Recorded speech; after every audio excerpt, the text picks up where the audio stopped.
Introduction. The first day a teacher enters into your classroom. What do you say to the teacher? You all wish a very good morning to the teacher. Suppose if all the doors in your room are closed, then how can you guess whether anyone is crossing the room? Yes, you can identify it by hearing the footsteps of the person. Objectives. At the end of this lesson, you'll be able to understand that sound is caused by vibrations, know about the musical instruments, identify the sound from musical instruments, understand how sound is produced and propagated by humans, acquire knowledge whether sound requires a medium for propagation, understand the propagation of sound in liquids and solids, analyze the working of human ear, define amplitude, time period and frequency of a vibration, distinguish between loudness and pitch, analyze the audible and inaudible sounds, differentiate between noise and music, understand about the noise pollution and its control measure. Sound is produced by a vibrating body. Sound is a pressure distribution that moves through a medium in the form of mechanical waves. When a force is exerted on an atom, it moves from its rest or equilibrium position and exerts a force on the adjacent particles. These adjacent particles are moved from their rest position, and this continues throughout the medium. This transfer of energy from one particle to the next is how sound travels through a medium. The words mechanical wave is used to describe the distribution of energy through a medium by the transfer of energy from one particle to the next. Sound waves that travel parallel to the direction of the particle movement are called longitudinal waves. However, it is possible to produce other types. Waves which move perpendicular to the direction of particle movement are called transverse waves. After the train crosses the station, if you keep your ear on the rail track, you can clearly hear the vibrations in the rail track. This confirms that sound travels through solids. How is sound produced by human beings? Voice box in human. Sound is produced by the voice box or the larynx in humans. The part which moves when you swallow is known as voice box, which is at the upper end of the windpipe. Two vocal cords are stretched across the voice box. When lungs force air, vocal cords vibrate, producing sound. When the vocal cords are tight and thin, the type or quality of voice is different from that when they are loose and thick. Sound requires a medium for propagation. Place an electric bell in an air-filled jar. You can hear the sound of the electric bell which is ringing. Now suck out the air from the jar using the vacuum pump. As you suck the air out, the sound starts fainting. As all the air sucked out, the sound fully faints. This experiment confirms that a medium is required for the propagation of sound. Sound travels through solids. Ask your friend to hit the bench using a stick at one corner. Keep your ear on the bench at the other corner. As your friend hit the bench, you can hear the sound at the other corner. This confirms that sound travels through solids. Sound travels through air, gases. What you hear is the propagation of sound through air. If there is no air, we can't hear the sound inside the room. We all hear the sound of moving flight. It is due to the propagation of sound through air, gases, which reaches our ear. Sound travels through water, liquids. Place the bell in a beaker filled with water and make it sound. You can hear the sound, which confirms that sound can travel through liquids. Communication between dolphins also confirms that sound travels through liquids as well. We hear sound through our ears.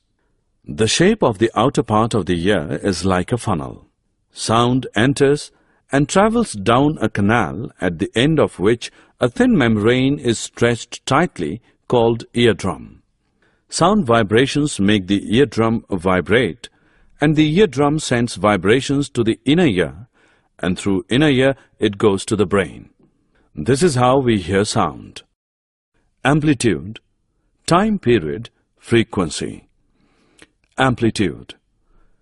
Amplitude of the sound is nothing but the loudness or the amount of maximum displacement of the particles while the sound is produced. When the amplitude of the vibration is large, the sound produced is loud. When the amplitude is small, the sound is feeble. Frequency of sound. The number of oscillations per second is called the frequency of the oscillation. Frequency is expressed in terms of hertz. Loudness and pitch.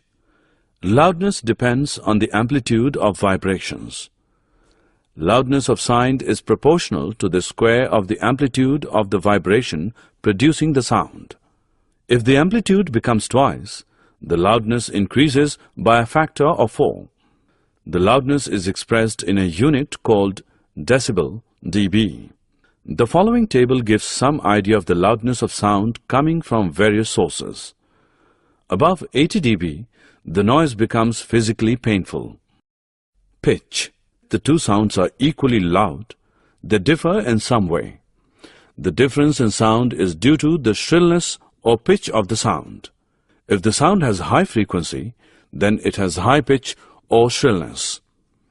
If the frequency of vibration is low, then it has low pitch, that is, vibration of drums. Audible sounds. Sounds which we can hear is about 20 Hz to 20,000 Hz. These sounds are called audible sounds. Ultrasonic sounds. These squirrels communicate with each other with a frequency greater than 20,000 Hz. These sounds are called ultrasonic. Dogs, whales have the ability to hear ultrasonic sounds. The ultrasonics are used to take the scan pictures of various vital organs. Infrasonic sounds. Sounds which have frequency less than 20 Hz are termed as infrasonics. Music and noise. Sounds which are pleasant to hear are called as music. Here we have number of instruments which produces pleasing sound. Noise. Sounds which gives discomfort to hear. Such unpleasant sounds are called as noise. For example, when a cup of glass breaks, it produces noise. Noise pollution and its control. Presence of excessive or unwanted sounds in the environment is called noise pollution.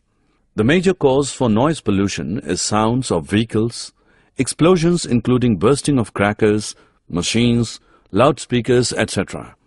Television and transistor radio at high volumes, some kitchen appliances, desert coolers, air conditioners all contribute to noise pollution. Summary. Let us summarize what we have learned. Sound is produced by vibrating objects and it is carried in all directions in a medium. The to and fro or back and forth motion of an object is termed as vibration. In humans, the sound is produced by the voice box or the larynx. Sound needs a medium to travel. The sound cannot travel through vacuum. We hear sound through our ears. Position is called the amplitude of vibration. The to and fro motion of an object is called oscillation motion. The number of oscillations or vibrations per second is called the frequency of oscillation. The frequency of a body is expressed in hertz. Larger the amplitude of vibration, louder is the sound. Higher the frequency of vibration, the higher is the pitch or shrill is the sound.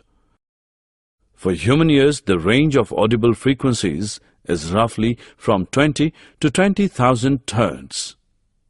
The presence of excessive or unwanted sound in the atmosphere is called noise pollution. Major causes of noise pollution are sounds of vehicles, explosions including bursting of crackers, machines, loudspeakers, etc. Plantation on the roadside and elsewhere can reduce the noise pollution.